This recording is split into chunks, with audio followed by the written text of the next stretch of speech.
सचित भले माता तेरी सदा ही जय। शब्द मनोर्थ पूर्ण करने वाली माता तेरी सदा ही जय। सबको सद्बुद्धि देने वाली माता तेरी सदा ही जय। बोलो सच्चे दरबार की जय। तभी ओम शब्द का नाद होगा, 3 बार ओम का उच्चारण किया जाएगा।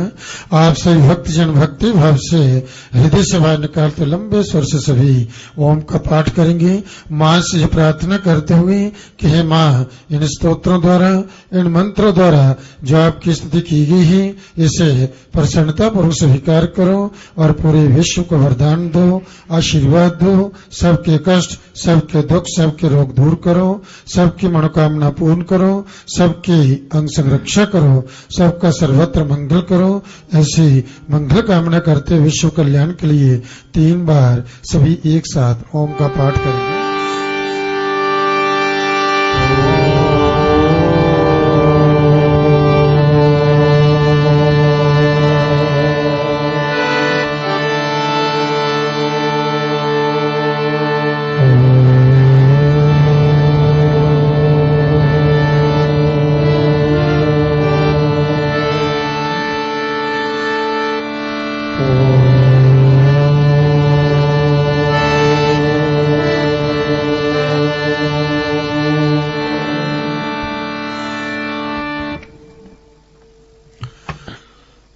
धर्मप्रेमी भक्तजनों,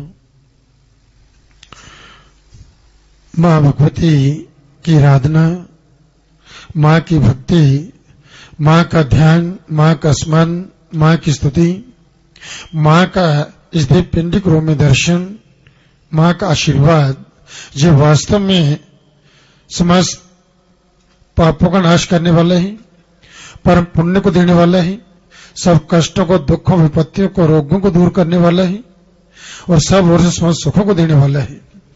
जो ही भक्तजन भक्ति पूर्वक कहीं भी किसी भी परिस्थिति में इस मां भगवती का ध्यान करते ही, मां की स्तुति करते हैं, निश्चय रूप से वह भक्तजन जो है सब ओर से परम कल्याण को प्राप्त होते हैं, क्योंकि मां भगवती उन शरणागत भक्तों की सदा सर्वदा अंग संग रक्षा करती है और सब ओर से उन भक्तों का मंगल करती है। स्तुता संपूजिता पुष्पेर धूप गंधा विशुद्धा ददाति वित्तम पुत्रः च मतिम धर्मे गतिम शुभा। मां भगवती की स्तुति करने से, मां का ध्यान, मां का स्मरण करने से जो भी भक्तजन गंध, पुष्प, धूप, दीप, नैवेद्य आदि से पूजन कर करके मां की स्तुति करते हैं, प्रतिदिन निजम पूर्वक जो है मां को नमस्कार करते ही, तो जब भगवती प्रसन्न होकर के उन शरणागत भक्तों को इस प्रकार से वरदान देती ही, उन्हें आशीर्वाद देती ही। ददाति वित्तम, जब प्रसन्न होने पर जो है जे धन लक्ष्मी का वरदान देती ही, पुत्र संतान सुख देती ही, मतिम धर्मे और धार्मिक मति देती ही, धार्मिक बुद्धि देती ही, गतिम शुभाम और उत्तम गति को देती ही। इसलिए जो धर्म, अर्थ, काम और मोक्ष, इन चारों पुरुषार्थ देने वाली जय मां भगवती है। धर्म, जो भगवती जो है धार्मिक मति, धार्मिक बुद्धि देती हैं, अर्थात जब मां की कृपा होती है तो मनुष्य की बुद्धि में इसी प्रकार के सद्विचार उत्पन्न होते हैं। एक अच्छी सी योजना बनती है, अच्छे विचार आते हैं कि हमको सत्कर्म करें, भक्ति करें, जप करें, पाठ करें, मां के दर्शन के लिए चलें, दीन दुखी की सेवा करें, परोपकार करें, गंगा स्नान करें। इस प्रकार से उनके हृदय में एक अच्छे पवित्र जो है जे भाव जो उत्पन्न होते हैं और वह सतमार्ग पर चलते हुए धर्मानुकूल कर्म करते हुए वह साधक जन जो है देवी की कृपा से परम कल्याण को प्राप्त होते। ये धन लक्ष्मी का वरदान देती ही, सब कष्टों को, दुखों को, रोगों को दूर करती ही। भगवती की आराधना से जो मां के उपासक होते हैं वह निरोगी जीवन जीते हुए जो है सब सुखों का भोग करते हैं, अंत में देवी की कृपा से परम मोक्ष को प्राप्त कर लेते हैं। क्योंकि जो भगवती आदि शक्ति इस दिव्य गुहा के अंदर 3 दिव्य पिंडी के रूप विराजमान है। मां का जो मूल आधार है, मूल जड़ से एक ही पिंडी है। 5.5 फुट जो पिंडी है, चरण चरण गंगा बहती ही, ऊपर आकर के 3 शक्ति बन के 3 स्वरूप हो गई हैं, और उन तीनों महाशक्ति जो दर्शन है वह पिंडी के रूप में है। तो महाकाली जो है जो भक्तों को शक्ति का वरदान देती हैं, शत्रु का नाश करती हैं, रोगों से मुक्ति देती हैं, बल पराक्रम देती हैं। महालक्ष्मी मां वैष्णव जो है जी शरणन भक्तों को धन लक्ष्य का वरदान देती है, मनोकामना पूर्ण करती है, कार्य सिद्ध करती है, कारोबार में वृद्धि करती है, यश मान सम्मान को देती है। उन भक्तों की जो है संसार में जो है उनकी कीर्ति जो है, उनका मान सम्मान अटल बना रहता है, उनके जीवन कभी कोई काला धब्बा नहीं लगता, जिन पर इस मां की कृपा हो जाती है। और फिर इतने नहीं, जब विद्या बुद्धि का वरदान देती हैं मां सरस्वती जो है जी, सद्बुद्धि सद्ज्ञान देती हैं, विद्या बुद्धि का वरदान देती हैं, विवेक देती हैं। तो इसलिए ये 3 शक्ति जो है, जो शारीरिक शक्ति, क्रिया शक्ति, धन शक्ति और बुद्धि शक्ति, ये 3 शक्ति जो है जिसके पास है उसके जीवन कभी कोई कमी आ नहीं सकती, और ना ही उनके जीवन को विघ्न बाधा आती। और यही एक ऐसा स्थान है जो मां वैष्णो देवी का दरबार, जहां पर भगवती आदि शक्ति जो संचय जब सारे संसार कर चेता है, जग जननी है, जगत माता है, जिसके चरण में ब्रह्मा आदि देवता भी जो है इसके चरण नतमस्तक होते और मां की भक्ति करते हैं। जो भगवती जहां पर जी एक स्थान है, जो शक्तिपीठ जहां पर एक साथ भगवती आदि शक्ति 3 शक्ति गुरु विराजमान है, और इन तीनों शक्तियों का मनुष्य के जीवन में होना अनिवार्य है। और इसलिए जिन पर इस मां की कृपा होती है उनका सर्वत्र जो है कल्याण कल्याण होता है, और जीवन में उनका कहीं भी अमंगल नहीं होता। इसलिए कल्याण का मनुष्य को चाहिए कि जो भी अपने जीवन में अपना कल्याण चाहते हैं उन्हें सर्वदा धर्म के मार्ग पर चलते हुए प्रचोदन पूर्वक इस मां भगवती की शरणगत होकर के खूब मां की भक्ति करें, मां के नाम का जप करें, तो निश्चित रूप से इन तीनों माताओं की कृपा होगी, और मां की कृपा से उन भक्तों के सब कार्य जो हैं बस सफल होंगे, उनकी सभी मनोबल सिद्ध कामना जो है वह परिपूर्ण होगी। बोलो सच्चे दरबार की। तो वास्तव में मानव के जीवन में संसारिक चीजों की कीमत जो है तब तक होती है जब तक उसको जो है अपने जीवन की जो है वास्तविक उद्देश्य का जो है पता नहीं होता। जब उसे पता चल जाता है कि मेरा उद्देश्य क्या है इस संसार में आने का,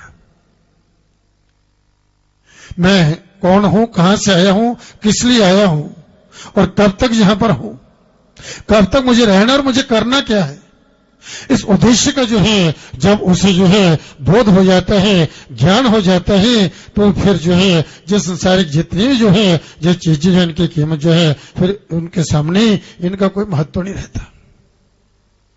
वह भक्तजन जो है हमेशा धर्म के मार्ग पर चलते हुए धर्मानुकूल कर्म करते हुए परम कल्याण को प्राप्त होते हैं। जब उसे ब्रह्मनिष्ठ जो है सदगुरु से जो है शिक्षा दीक्षा जो है मिल जाती है, तो जीव के जो है वास्तविक उद्देश्य का जो है पता चल जाता है, और गुरुमंत्र रूपी जो है अमूल्य रत्न जो मिल जाता है, तो फिर जो है उसके जीवन में और किसी चीज की कीमत जो है नहीं रह जाती। फिर एकमात्र जो है उसको, क्योंकि उसको वह बोध आत्म तत्व का ज्ञान हो जाता है। तो इसलिए जो है जैसे महारानी जो है मीरा, आप सब जानते हो, महारानी मीरा जो है जी मीरा भाई के जीवन में जो है धन धन की कोई कमी नहीं थी। जो रानी है उसके जीवन में आप देखिए कि इस चीज की कमी थी ही नहीं, परंतु सदगुरु मिल गया, सत ज्ञान की प्राप्ति हुई, गुरु मंत्र की प्राप्ति हुई, और जब इस प्रकार साधना की तो ऐसी देव कृपा जो है उस पर हुई, और तब जो है मीरा जो है वह क्या कहती है कि पायो जी मैंने राम रतन धन पायो। इस प्रकार से मीरा जो है वह कहती है कि वस्तु अमोलक दी मेरे सदगुरु कृपा करी अपनायो, पायो जी मैंने राम रतन धन पायो।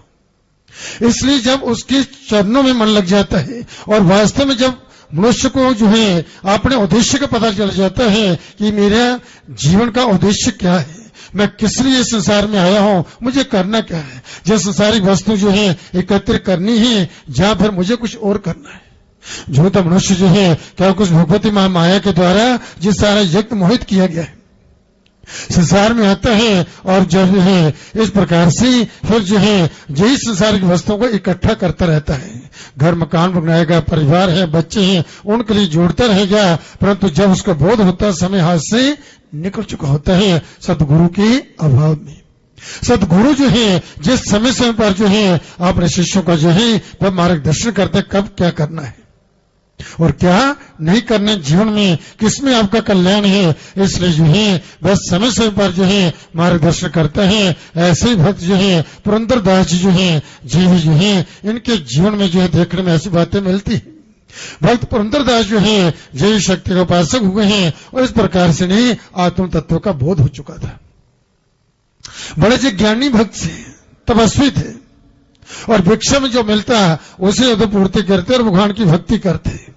वहां के राजा को जो पता चला, कृष्णदेव जो है राजा जो थे कि जे बड़े ही जो है भगवान के अनन्य भक्त हैं, शक्ति के उपासक हैं और जो है निर्लोभी है, किसी प्रकार कोई लोभ नहीं है, कोई लोभ है ही नहीं इनको। तो राजा ने जो है उनको एक बार जो है उनको निमंत्रण दिया और निमंत्रण पर जो भक्त पुरंदरदास जी को जो है उन्होंने राजमहल में बुलाया, उनका बड़ा सम्मान किया और जो है उनका जो है उन्हें प्रणाम किया और इस प्रकार से उनके पास बैठे कुछ समय। फिर जो है उन्हें जाते समय, जब विदा करते समय 2 मुट्ठी चावल जो है 2 मुट्ठी चावल जो है उन्होंने उनकी झोली में डाले और उन चावलों में जो है कुछ कीमती रत्न जो थे उनने मिला दिए थे। अब जो है भक्त पुरंदरदास की झोली में जब डाले तो पुरंदरदास जी को अब राजा ने जो है जाते समय जो है इस प्रकार से वह चावल देकर उनकी झोली में डालते हुए इस प्रकार से कहा कि महाराज इस छोटी सी भेंट को जो है आप स्वीकार कर करके मुझे अनुग्रहित करें, मुझे अनुग्रहित करें। तब राजा ने जो है उनको जो है कहते हैं कि उन चावलों में जो है हीरे मिलाए हुए थे, दे दिए। अब जो है संत महाराज जी पुरंदरदास जी वहां से राजमहल से प्रस्थान किया, अपने घर पहुंचे। अब जो भिक्षा मिलती थी वही उनकी पत्नी जो बना करके उनको भोजन करवाती थी और वह तो भक्ति में ही तल्लीन रहते थे। अब जो है उनकी पत्नी ने जब जो है भोजन बनाने लगी तो चावलों में देखा कि उसमें कीमती रत्न है, तो उसने क्या किया कि उन चावलों को जो है साफ किया और साफ कर करके जो है वह भोजन तैयार किया, भगवान को भोग लगाया और फिर जो है अपने पति को दिया, स्वयं भोजन पाया। अब जो है उसमें से निकले हुए वे कंकर जो थे हीरे, उसको जो है कूड़ादान में डाल दिया। अब जो है संत महाराज जी दूसरे दिन भी वह राजमहल में गए। राज ने उसी प्रकार से जाते हुए जो है उन्हें जो है 2 मुट्ठी चावल हीरे मिला करके जो है वह रत्न मिला करके उन्हें दे दिए। तो इस प्रकार से संत महाराज जी जो है तीसरे दिन, चौथे दिन, 5वें दिन इस प्रकार से वह प्रतिदिन वहां पर आने लगे, क्योंकि एक ही स्थान पर भिक्षा प्राप्त करते थे, जो मिलता उसी में संतुष्ट रहते थे और भगवान की भक्ति करते थे। अब जो है राजा मानी मान विचार करने लगा कि सुना था जो निर्लोभी है, इनको कोई लोभ नहीं, परंतु जितना धन जो मैंने इनको दे दिया है इनको तो भिक्षा मांगने की जरूरत ही नहीं थी। फिर जो किस लिए जो है जब बार बार जो है जहां पर आते हैं भिक्षा के लिए। अब जो है राजा जब विचार करने लगे तब जो है बसंत महाराज जी पुरंदरदास से पुनः जो है राजमहल में आ पहुंचे। तब जो है उन्होंने जो है राजा ने जो है पुरंदरदास जी से कहा कि भक्तराज लालच मनुष्य को जो है का जो है आध्यात्मिक उपलब्धियों से जो है दूर कर देता है और अब आप स्वयं ही अपने विषय में जो है विचार कर सकते हैं। लालच अच्छी बात नहीं है। तब जो है ये बात सुनकर के पुरंदरदास जी को बड़ा दुख हुआ। वह राजा को अपने साथ अपना घर दिखाने के लिए ले आए कि राजन आज आप मेरे साथ चलें मेरे घर में। वह उसे घर में ले आए और आगे देखा कि उनकी पत्नी जो है चावल साफ कर रही थी। तब राजा ने उसे प्रणाम किया, कहा देवी आप क्या कर रही हो? तब उसने कहा महाराज कोई भिक्षा में जो है चावल देता है और बीच में कुछ रत्न डाले होते हैं, उन्हें साफ कर रही हूं। तब राजा ने पूछा कि इन रत्नों को निकाल करके क्या करोगी? तो कहने लगी बाहर कूड़ादान है उसमें डाल दूंगी। राजा ने कूड़ादान में देखा कि सब रत्न कूड़ादान में पड़े हुए हैं। उन्होंने कहा कि इनका हमें कोई लाभ नहीं, हमें क्या लेना इनसे, कभी पति को बतलाया भी तक नहीं।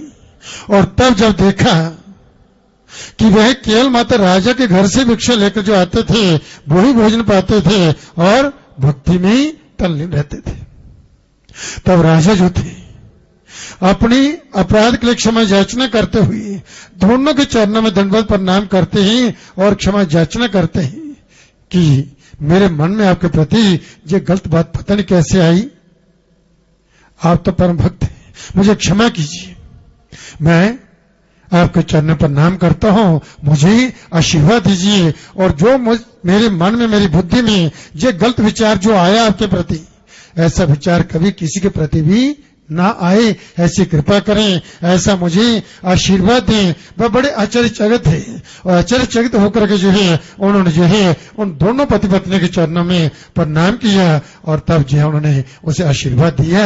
राजा वापस लौटे और इस प्रकार से फिर उन्हीं जो है भक्त पुरंदरदास के द्वारा जो है उनकी जिसे राजा ने जो है उनसे मंत्र प्राप्त किया, उनसे ज्ञान प्राप्त कर कर जो है मां की भक्ति करते हुए अंत में परमोक्ष को प्राप्त किया। सच्चे दरबार की जय। तो भक्त पुरंदरदास ने उनका मार्गदर्शन किया, उस आत्म तत्व का ज्ञान जो है उन्हें उन संत महाराज जी से प्राप्त हुआ। तो ऐसा कोई सतगुरु, ऐसा कोई संत जब मिल जाए जो मार्गदर्शक हो तो तभी जीवन जो है सार्थक हो सकता है। इसलिए जीवन में जो है सतगुरु का होना अनिवार्य है।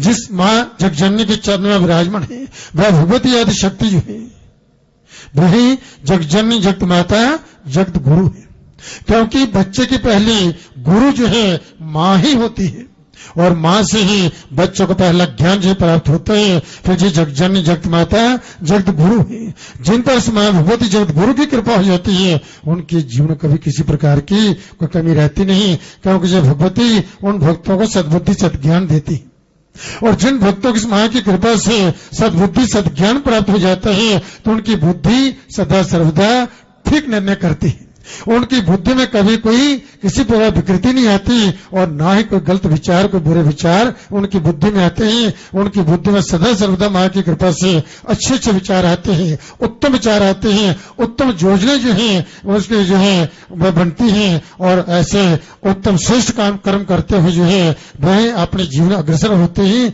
और अंत में परम मोक्ष को प्राप्त हो जाते हैं इस मां की कृपा से, मां के आशीर्वाद से। तो आप सभी मां के चरणों का ध्यान करते हुए मां भगवती के मूल मंत्र का पाठ करेंगे। जो मंत्र परम शक्तिशाली मंत्र है और साक्षात मां का ही स्वरूप है। इस मंत्र को जो भक्तजन अपने हृदय में ध्यान कर करके प्रतिदिन जो है प्रातःकाल सायंकाल दोनों समय मां की जोत जगा कर इस मंत्र का जप करते हैं, मां की आरती करते हैं, मां को प्रणाम करते हैं, पूरा परिवार एकत्रित होकर के इस प्रकार जब मां की साधना करते हैं उस गृहस्थ में, उस परिवार में, उस कुल में जो है कभी किसी प्रकार की विघ्न बाधा नहीं आती, कभी उस कुल में कोई क्लेश, कोई दुख, कोई रोग नहीं होते और इस प्रकार से वह परिवार, वह कुल जो है उत्तरोत्तर उन्नतशील होता है, उन्नति को प्राप्त होता है और जो है वह पूर्ण आयु का भोग करते हुए योगी जीवन जीते हुए देवी की कृपा से वह परम मोक्ष को प्राप्त हो जाते हैं। सभी इस मंत्र का पाठ करेंगे, सब मिलकर के बोलना। ओम ऐं ह्रीं क्लीं चामुंडायै विचे। ओम ऐं ह्रीं क्लीं चामुंडायै विचे। ओम ऐं ह्रीं क्लीं चामुंडायै विचे। ओम ऐं ह्रीं क्लीं चामुंडायै विचे। ओम ऐं ह्रीं क्लीं चामुंडायै विचे। ओम ऐं ह्रीं क्लीं चामुंडायै विचे। सच्चे दरबार की जय। भजन की